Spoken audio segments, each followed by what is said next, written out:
gitu. Terus Anda meminta penjelasan dari Pak Ray apa yang terjadi pada Marvel pada saat itu? Iya, pasti saya juga tanya sama Ray-nya gitu kan, apa yang terjadi gitu kan. Cuma mungkin karena kondisi semuanya masih panik.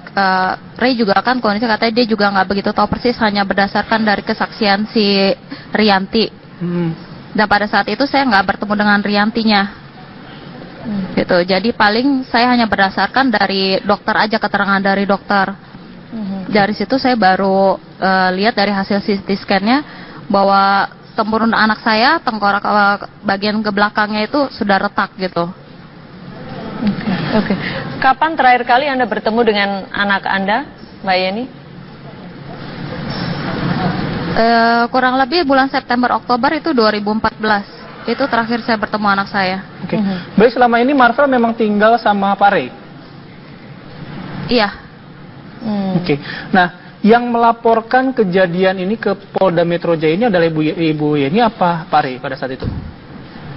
Kami berdua. Memang sebelumnya juga, ya, sebelumnya memang kan waktu masih di ICU, saya sempat minta Pak Ray untuk diadukan dulu gitu, dilaporkan di polsek setempat, itu kan di BSD.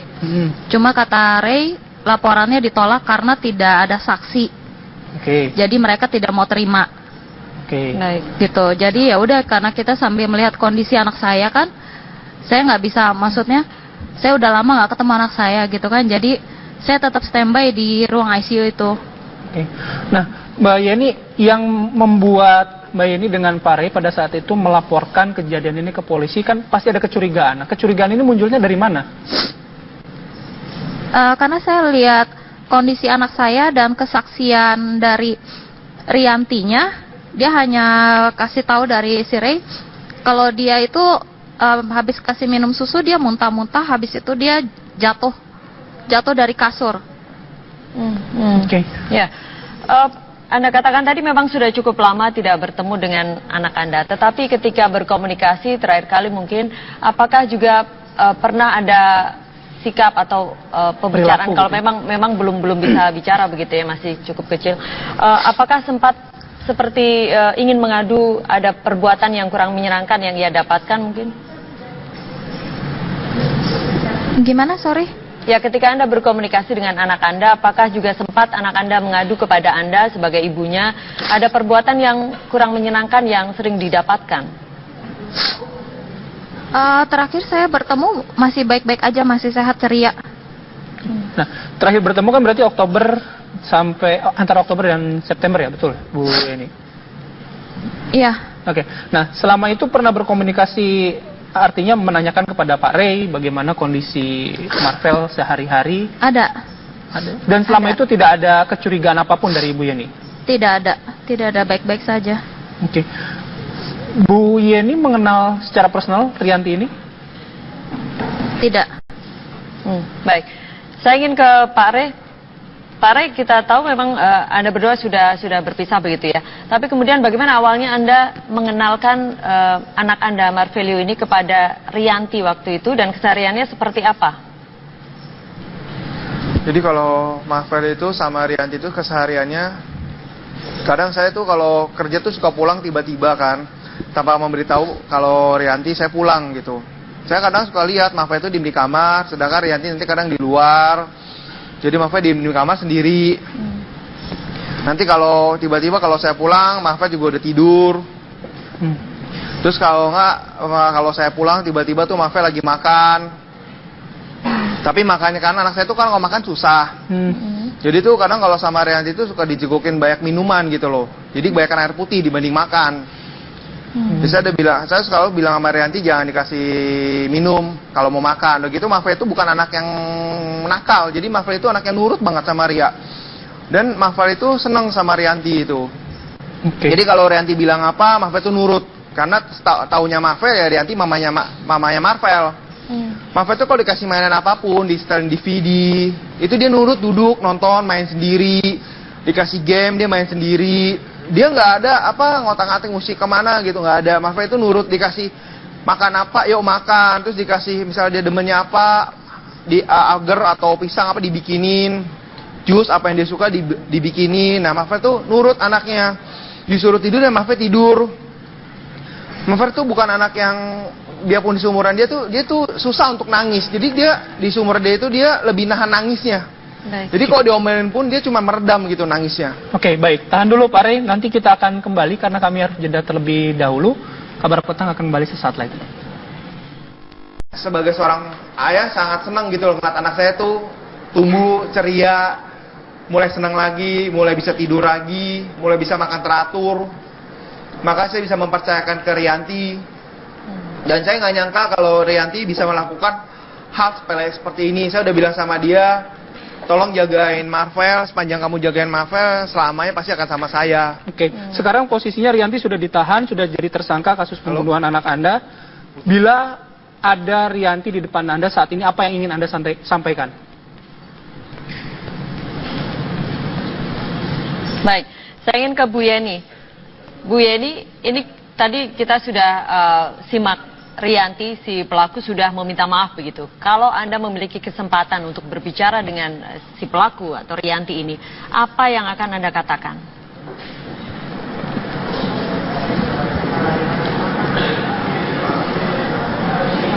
Ya, Bu Yeni, Anda bisa mendengar saya? Bu Yeni, Pak Rey, Anda bisa mendengarkan saya? Mendengarkan kami dari studio? Kita coba ke kuasa hukum kedua orang tua Marvel, ada Pak Bona. Pak Bona, Anda mendapat suara dari studio sudah jelas, Pak Bona? Sudah Mas, sudah. Oke. Ya. Pak Bona, setelah kasus ini ditangani oleh Polda Metro Jaya, apa langkah hukum dari pihak keluarga? Sebelumnya kami dari Andri dan rekan itu mengucapkan terima kasih atas kinerja dari kepolisian Polda Metro Jaya, khususnya unit Renata unit 4, karena dapat mengungkap secara cepat kasus ini dengan gamblang. Nah, halo? Ya, silakan Ya, Pak Bona. silakan Pak. Silakan Pak Bona. Ya, jadi langkah-langkah hukum ini akan kami sampaikan, yaitu kita akan mengikuti aturan hukum yang berlaku di Indonesia. Karena ini adalah kejahatan yang, bagi kami ini adalah kejahatan yang sangat tidak manusiawi ya. Seorang anak kecil dengan tega dibunuh. Bahkan menurut kami itu hewan aja pun nggak tega untuk membunuh anaknya gitu loh. Ya, langkah hukum selanjutnya apa Pak yang akan kami sangat dilakukan? berharap dari keluarga korban, pihak kepolisian segera mengungkap apa motif yang sebenarnya yang terjadi. Banyak kenyagalan juga yang telah diberikan kepada Polda Metro Jaya. Contohnya lah kami berikan itu kayak luka di kepala. Nah, dia luka di kepala. Itu dia bilang itu karena dorongan. Tapi menurut cerita yang kami dapatkan dari orang tua korban, khususnya sang ayah, bahwa luka yang ada di kepala itu adalah nyeplak dari diceplak dari karpet ya Pak Raya, karpet mainan yang ada di bawah tempat tidurnya. Betul. Oke. Ya. Kalau tidak salah ada luka juga di bagian dagu begitu. Halo. Ya. Pak Bona, kalau tidak salah ada dalam otopsi begitu di dalam tubuh korban ini di bagian dagu juga ada luka. Itu karena apa ya Pak? Halo. Maaf putus Bu. Baik. Baik. Pak Bona, mungkin kami ke orang tua dari korban, Bu Yeni, Anda bisa mendengar kami? Baik. Ya. Bu Yeni, Anda bisa mendengar kami? Ibu Yeni bisa mendengar kami? Mendengar. Nggak mendengar. Baik. Baik, nanti kami akan lanjutkan perbincangan di Kabar Petang sesaat. Polres Melawi dini hari tadi tega membunuh 2 anak kandungnya yang masih balita dengan senjata tajam. Tidak hanya itu, pelaku juga memutilasi jasad kedua anaknya tersebut. Brigadir Petrus Bakus, anggota Satuan Intelkam Polres Melawi, membunuh 2 anak kandungnya yang masih berusia 3 dan 5 tahun di rumah dinas pelaku asrama Polres Melawi Pontianak, Kalimantan Barat. Pada pukul 00.15 waktu Indonesia Barat, istri Brigadir Petrus, Windy, yang tidur di kamar terpisah, terbangun dan melihat pelaku berdiri di depannya sambil memegang parang. Pelaku memberitahu istrinya bahwa kedua anak mereka sudah meninggal. Saat istri pelaku melihat ke dalam kamar, kedua anaknya sudah dalam keadaan tewas mengenaskan. Kemudian istri pelaku melarikan diri keluar rumah, meminta pertolongan ke rumah dinas anggota Satuan Intelkam lainnya, Brigadir Sukadi. Tidak lama kemudian, Brigadir Petrus datang ke rumah tersebut dan kepada Brigadir Sukadi, pelaku mengakui perbuatannya dan menyerahkan diri.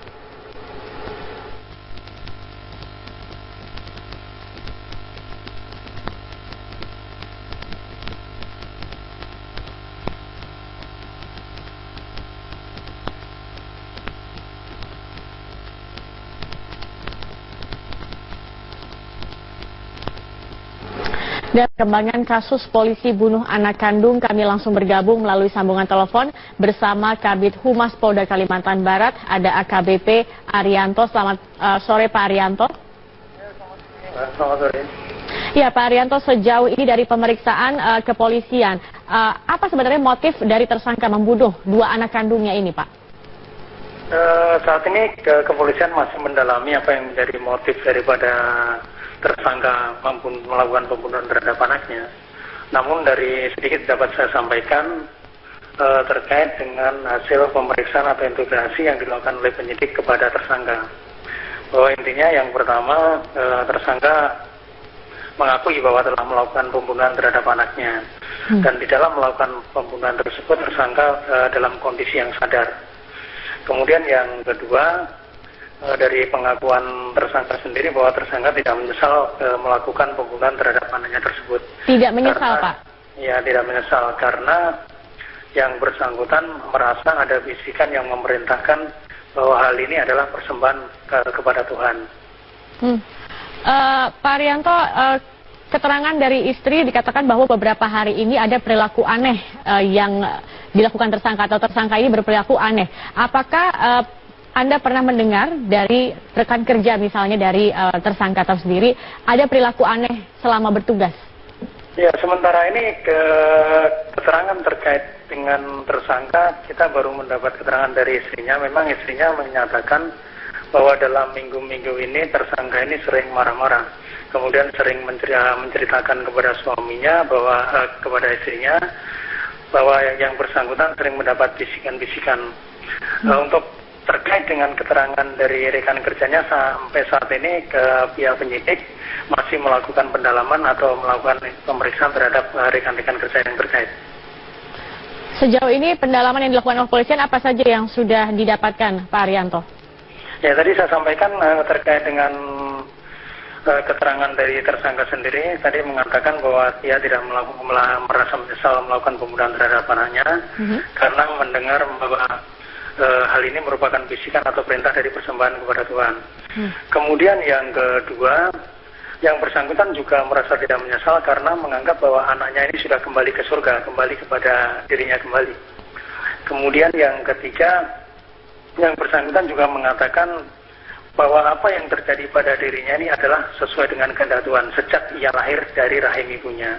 Nah, ini pengakuan-pengakuan yang disampaikan tersangka kepada penyidik dari hasil interogasi yang disampaikan tersangka. Oke, bagaimana juga terakhir nih Pak Arianto, bagaimana dengan kondisi istri dari tersangka saat ini? Kalau tidak salah juga sebenarnya istrinya juga menjadi target pembunuhan dari tersangka juga Pak Arianto. Ya, memang dari keterangan istrinya bahwa tersangka memang sempat akan melakukan pembunuhan kepada istrinya, namun istrinya dengan berargumentasi untuk meminta air minum. Dan pada saat suaminya mengambil air minum, istrinya sempat dapat melarikan diri ke rumah tetangga. Kemudian terkait dengan kondisi istrinya saat ini, istrinya masih dalam kondisi secara fisik sehat. Kemudian diamankan di Mapores, di rumah dinas Kapolres. Kemudian terkait dengan tersangka sendiri, secara fisik kondisinya dalam keadaan sehat. Namun dari kondisi cara bicaranya yang bersangkutan atau tersangka kelihatan meracau atau tidak mengenal dirinya sendiri. Artinya akan ada pemeriksaan secara kejiwaan juga Pak Arianto? Ya, saat ini juga Polda Kalimantan Barat melalui Biro SDM dalam artian psikologi juga akan melakukan proses pemeriksaan psikologi terhadap yang bersangkutan. Baik, kami akan tunggu bagaimana perkembangan dari kasus ini. Terima kasih AKBP Arianto, Kabid Humas Polda Kalimantan Barat atas informasinya. Dan pemirsa, Kapolri Jenderal PR diperiksa Komisi Pemberantasan Korupsi dalam kasus pengadaan proyek infrastruktur oleh Kementerian Pekerjaan Umum dan Perumahan Rakyat. Pemeriksaan mereka dilakukan seiring pengajuan Justice Collaborator oleh Damayanti. Bang Batan, Bang Batan, awas timur got, Bang Batan, awas timur got, Bang Batan, ayo lari Bang, Bang, komentar Bang, gimana Bang, Bang, kita dikemanain Bang, terima suap juga ya Bang, terima suap juga. Arus lalu lintas di kawasan Rasuna Said Kuningan sontak padat setelah salah satu anggota Komisi 5 DPR, Fatan, asal fraksi PKB ini lari dari kejaran wartawan. Entah apa alasan Fatan menghindar dari wartawan usai diperiksa oleh KPK dalam kasus pengadaan infrastruktur di Maluku dan Maluku Utara. Fatan adalah salah satu saksi dari 3 anggota Komisi 5 DPR yang diperiksa pada Kamis kemarin. Dalam 2 pekan terakhir, lembaga anti rasuah ini memang giat menyelesaikan proses penyidikan kasus yang telah menjerat bekas politikus PDI Perjuangan Damayanti Wisnu Putranti. Belakangan diketahui, KPK telah menetapkan 1 tersangka dalam kasus ini. Namun KPK enggan mengumumkan secara resmi siapa tersangka yang dimaksud. Mestinya ada tersangka baru, tapi yang mau ditersangkakan sakit, ya udah kita tunggu ya.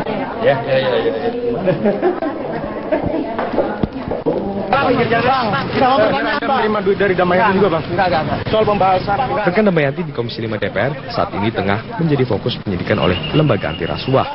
Selain Fatan, terdapat pula politikus Partai Amanat Nasional Andi Taufantiro yang sudah diperiksa. Dari 8 anggota Komisi 5 DPR yang telah diperiksa, hanya politikus Golkar Budi Supriyanto yang telah dicegah berpergian ke luar negeri. Pencegahan menyusul penggeledahan yang dilakukan KPK pasca penangkapan Damayanti. Kita sudah serahkan aja ke KPK kan, biar KPK yang secara profesional. Ya. Kita sudah memberikan dukungan terhadap laporan risalahnya, kesimpulan, ya, dan juga kunjungan kerja kita sampaikan ke KPK. Jadi kalau memang kita perlu informasi klarifikasi lain silakan aja. Ya Bu, ini jatah komisi kan Bu ya? Sudah hampir sebulan merekam di tahanan Komisi Pemberantasan Korupsi. Setiap kali diperiksa, Damayanti sudah tampak lebih tenang. Ini berbeda saat bekas politikus PDI Perjuangan ini ditangkap.